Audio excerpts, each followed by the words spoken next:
Good evening, my fellow Americans. I'm Anderson Cooper, and thank you for tuning in to CNN.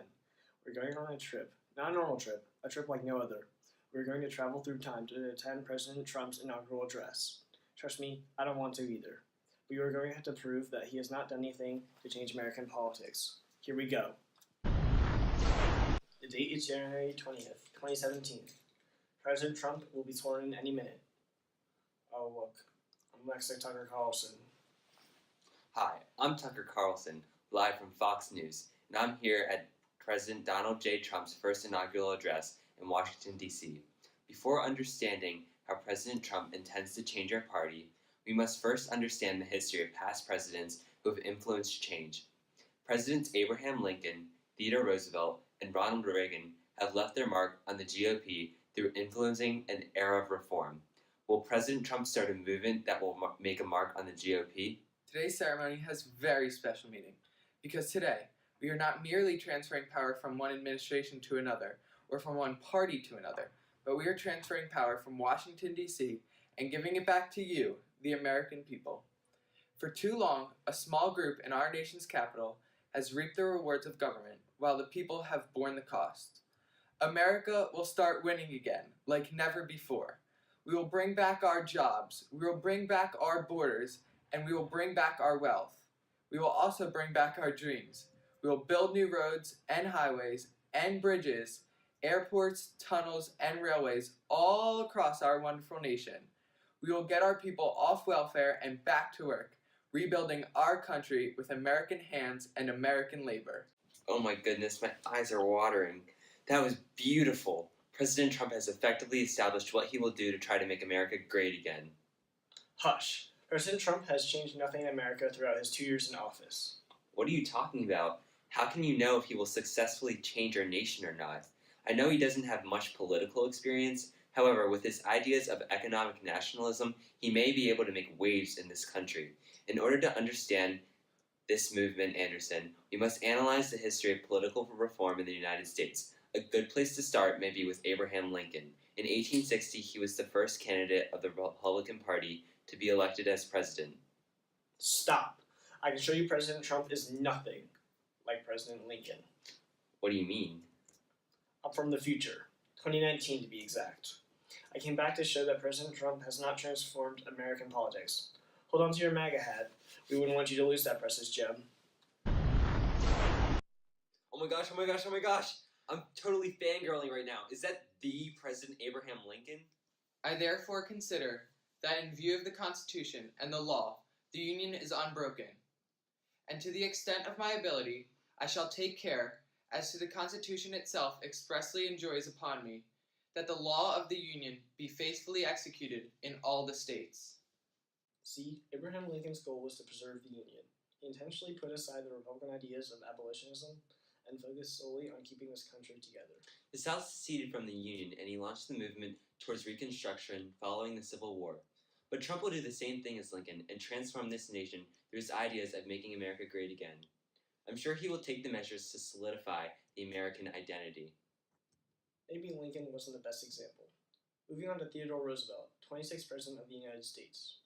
Roosevelt wanted to secure America a spot on the international stage with his progressive reform policies. He introduced the progressive movement alongside imperialism and conservationism. Nothing like what Trump has planned. We have become a great nation, forced by the fact of its greatness into relations with other nations of the earth, and we must behave as a people with such responsibilities. Towards all other nations, large and small, our attitude must be one of cordial and sincere friendship. We must show not only in our words, but in our deeds that we are earnestly desirous of securing their goodwill by acting towards them in a spirit of just and generous recognition of all their rights. So basically, President Roosevelt wants to bring America onto the world stage with a movement that would further make America a superpower through expanding internationally. On the other hand, President Trump has his eyes set on bringing jobs back to America. He's changed the party from the expansionist Republican Party of Roosevelt to one that focuses on internal issues such as the employment of America. Let's watch more of his speech. It should be as much the aim of those who seek for social betterment to rid the business world of crimes of cunning as to rid the entire body politic of crimes of violence. Great corporations exist only because they are created and safeguarded by our institutions. And it is therefore our right and our duty to see that they work in harmony with these institutions. Government should have the right to inspect and examine the workings of great corporations engaged in interstate business. Wow, Teddy really cracked down on these businesses. He took power away from the corporations and gave it back to the people. But that's not all that President Roosevelt stood for. He planted the roots of the movement to conserve wildlife. China and the Mediterranean countries offer examples of the terrible effects of deforestation upon the physical geography and therefore ultimately upon the national well-being of our nations. One of the most obvious duties which our generation owes to the generations that are to come after us is to preserve the existing forests. Yikes, no wonder I got a 1 on the AP exam. I did not realize Teddy Roosevelt's compelling initiative towards reforming American society. He was able to control corporations, conserve natural resources, and attain consumer protection. But how does he relate to Trump? Well, Mr. Roosevelt had a motto to speak softly and carry a big stick, which relates to how he dealt with the media during his presidency. With yellow journalism circulating during this time, which attacked the government's decisions such as imperialism, Roosevelt had to deal with public outcry influenced by the media. As Roosevelt called them muckrakers, Trump refers to them as fake news. Trump has revolutionized the media by fighting fire with his famous Twitter account. Have you seen his Twitter? Give me your iPhone 9 to check these tweets out of the future. Actually, it's called an iPhone X, and here you go.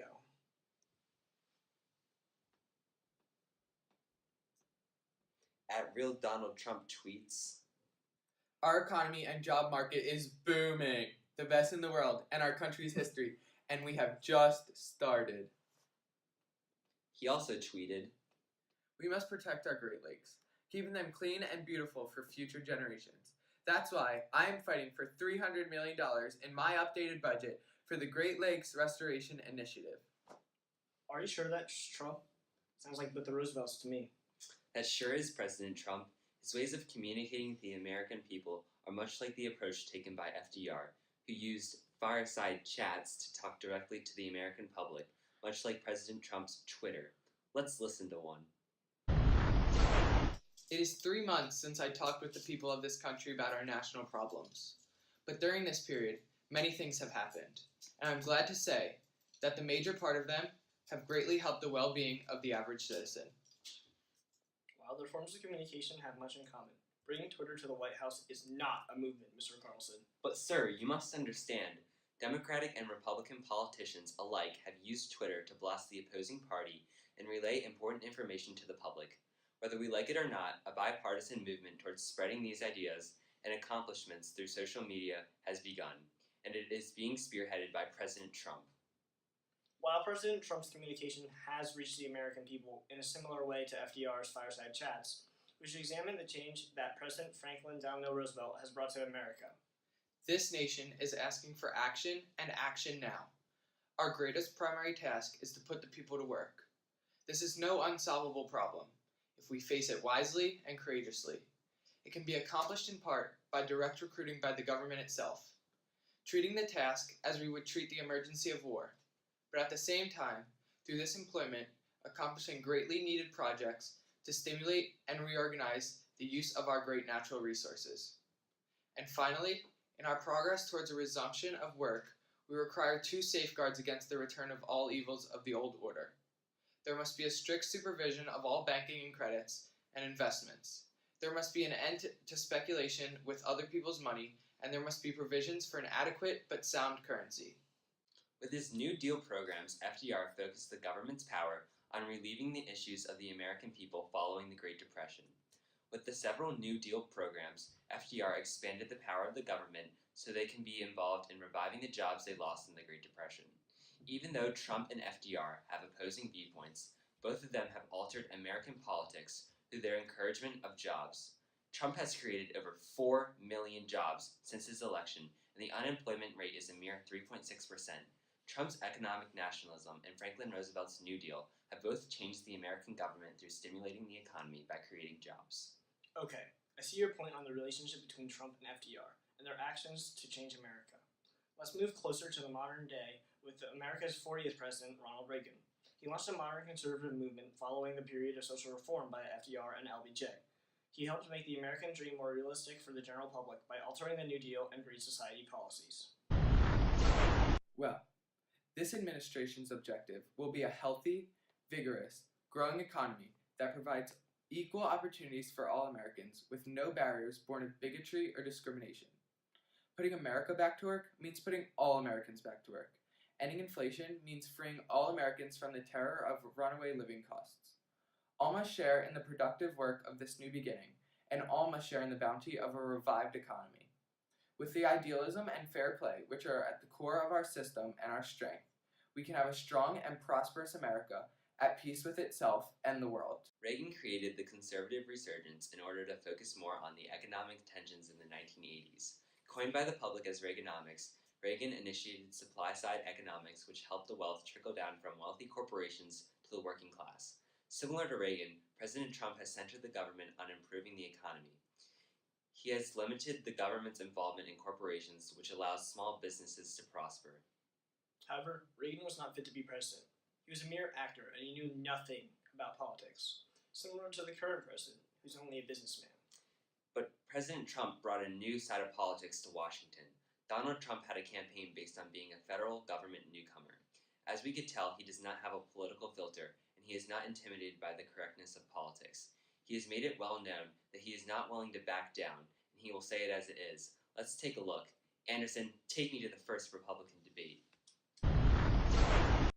I think the big problem this country has is being politically correct.